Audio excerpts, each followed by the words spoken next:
lagi akong kinukulit na gamitin ang name ko sa pag-loan niya. Less than 20k lang naman daw.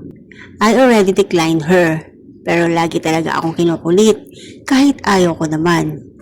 Wala na daw siyang ibang maaasahan at malalapitan. Itong si friend, married with one child. I told her na meron namang Gcash loan, Maya loan, at kung ano-ano pang online credit na pwede niyang hiraman. Pero ang sabi niya lagi sa akin, hindi na daw siya pwedeng mag-reloan ng husband niya kahit good payer naman daw sila.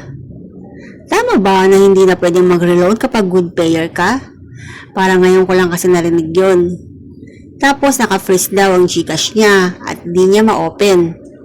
Itong si friend, housewife po. Toddler pa ang anak. May kaya naman ang husband niya, pero di ko alam kung bakit hindi pangalan ng asawa niya ang gamitin niya sa pag-reloan. Bakit sa akin? Sa akin pa talaga. Di ko po alam kung saan niya gagamitin yung perang hihiramin niya. Itong si friend, marami rin siyang mga utang sa mga kakilala niya na hindi niya nababayaran. Kahit sa hindi nga niya ka-close na friend, nangungulit siya. Nangihiram ng kahit 500 or 140. Pandagdag daw sa pambili ng gatas at diaper ng anak niya. Ano po kaya ang maipapayo niyo sa akin? Tutulungan ko ba siya na gamitin yung aking pangalan sa pag-reloan? O hahayaan ko na lang o babaliwalain ko yung kanyang pakiusap? Marami pong salamat. Huwag na huwag mong papautangin at papagamit ang pangalan mo. Ask mo na lang kung anong brand ng diaper o gatas ang gamit ng anak niya. Then, bumili ka at ibigay mo. Yun na lang siguro ang maitutulong mo sa kanya. Say no. Ganyan ang mga style ng mga mangungutang na hindi na marunong magbayad. Minsan, kukonsensyahin ka pa para maawa ka sa kanila.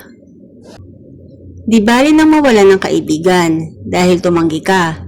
At kung kaibigan talaga ang turing niya sa'yo, maiintindihan ka niya, maiintindihan niya ang side mo. Kesa naman pangalan mo ang mailagay at alanganin kapag nagkataon. Stay firm sa pagtanggi mo, huwag ka magpapadala sa mga paawa effect niya. Huwag na huwag mong ipapagamit ang pangalan mo sa utang ng iba. Pag hindi siya nakabayad, ikaw ang magbabayad dahil sa'yo nakapangalan ng utang at ikaw ang kukulitin ng iyong inutangan. Obviously, hindi siya good payer, kaya hindi siya makaloan ulit. Huwag na huwag mo ipagamit ang pangalan mo dahil ikasisira mo yan. Huwag na huwag mong papahiramin ang pangalan mo. Subok na yan, ganyan ang mga kaibigan ko. Ilang beses ginamit ang pangalan ko, pero bandang huli ako pa ang naging palasumbat. Dahil nung ako naman ang hihingi ng tulong sa kanila, hindi nila ako napagbigyan. Ikaw na ang nagsabi, marami siyang inuutangan na di nababayaran. Bakit ka papapayag na gamitin ang pangalan mo sa pag-loan niya? Kung di siya makabayad, ikaw ang hahabulin ng inutangan niya. Be smart, di mo kailangan ng ganyang kaibigan. Ipapahama ka lang yan. Abot langit na stress ang aabutin mo dyan. Mahirap ang buhay ngayon. I-prioritize mo ang sarili mo at peace of mind.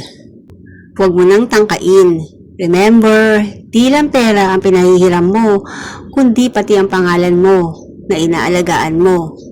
Ayaw mong masira ang pangalan mo, di ba? Kaya huwag ka na magtangka.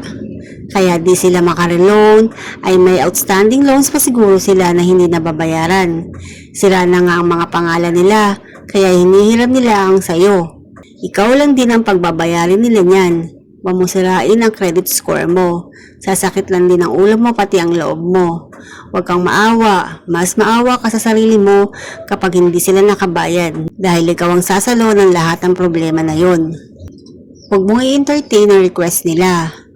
Hindi ko naman sinasabi na maipaghiwalay ka o layuan mo sila bilang kaibigan.